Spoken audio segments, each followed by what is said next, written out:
Hello, students and teachers of English A Language and Literature for the IB Diploma Program. It's Brad Philpott, former Paper 2 examiner here, with a list of do's and don'ts for Paper 2. I know I've done some specific videos on a lot of the skills that I'm about to explore here, and I'd recommend that you check those out on my playlist here on YouTube if you haven't done that already. But to zoom out and summarize a lot of those points, first of all, I recommend that you prepare this exam months in advance. Even as you read literary works in class, you can compare them to other literary works that you've read. Have a plan for Paper 2. Pre-select 2 works that you're going to explore in the exam room. I don't recommend showing up with this attitude of, well, we'll see which works work best for which question. There will be an essay question that works for the 2 works that you've pre-selected. And I wouldn't recommend ignoring the feedback that your teacher has provided you on mock exams. Hopefully you've done mock exams on those 2 works that you're about to use for your final essay. Now, when it comes time to unpacking the question that you've carefully chosen, I'd recommend mind mapping it, outlining it a bit. Again, in another video, I've offered kind of a template for an outline that works for any essay on any question. I don't recommend just jumping into the writing process without having your outline in mind or ignoring the implications of the question. So when you write that introduction, you don't need to have a huge sweeping generalization or a fancy hook to start the essay. I do recommend that you address the question immediately and distill the main idea or the key words from that essay question, and that you connect them to the literary works that you're about to explore. At the end of the introductory paragraph comes the thesis statement, and there you're going to, again, answer the question, and you want to formulate an argument. Right? If you're wondering, how do I formulate an argument? Ask yourself, how would the authors respond to this essay question? The authors of these literary works, how would they answer that question? Right? Would they list stylistic features? I don't think so. They would probably comment on authorial intent, and I recommend you do too. Topic sentences. For each body paragraph, you're going to want to start with a comparative point, okay? That includes something of the essay question in it. Refer back to an aspect of that essay question. Include the names of both authors. I do not recommend starting with names of characters. That's a huge red flag. It indicates that you're about to summarize the novel, and you do not need to focus solely on a stylistic feature in a topic sentence. And then when providing evidence in that body paragraph, broad brushstrokes work, right? List several relevant examples from a literary work.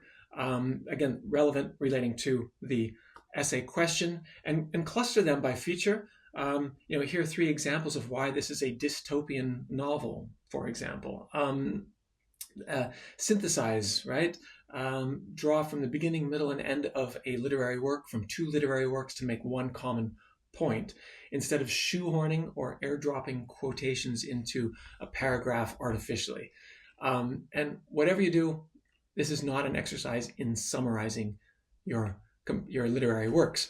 Instead, you're doing comparative analysis, and that means commenting on the effects of these authorial choices from both works on readers and connecting the works and not analyzing them in parallel to each other, right? So use vocabulary that helps you compare and contrast these works. And don't just compare authorial choices superficially, like saying, whereas this work is a novel, this one is a play. Whereas this work has characters, this one has stage directions.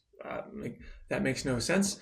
The question I'm always asking as an examiner is, so what? So what if that's a play and that's a novel? What does that matter in answering this essay question and being significant or impactful for readers? Tie everything back to that essay question and evaluate the literary works, right? So what is the value of these works in relation to that question? Echo the thesis statement and the exam question in the last sentence of each paragraph, and don't lose sight of that so what that I was referring to. When you write the conclusion to your paper 2, I hope you haven't run out of time for doing that. Again, you do not need to summarize the literary works in the conclusion, and please don't introduce any new or big ideas or claims. Instead, You can repeat some of the main ideas that you've stated already. Again, another opportunity for evaluating the literary works. Phrases like, and for these reasons, these works comment effectively on, right, by doing such and such. And you can return to that opening idea from your introduction as well. So one last point on handwriting. I do recommend you practice writing mock exams by hand, pen, paper, clock, under exam conditions. Skip every other line. Double spacing helps examiners read what you've written. You can also, it allows you to insert a few missing ideas a little bit later. And it allows teachers and examiners to include comments on the lines in between.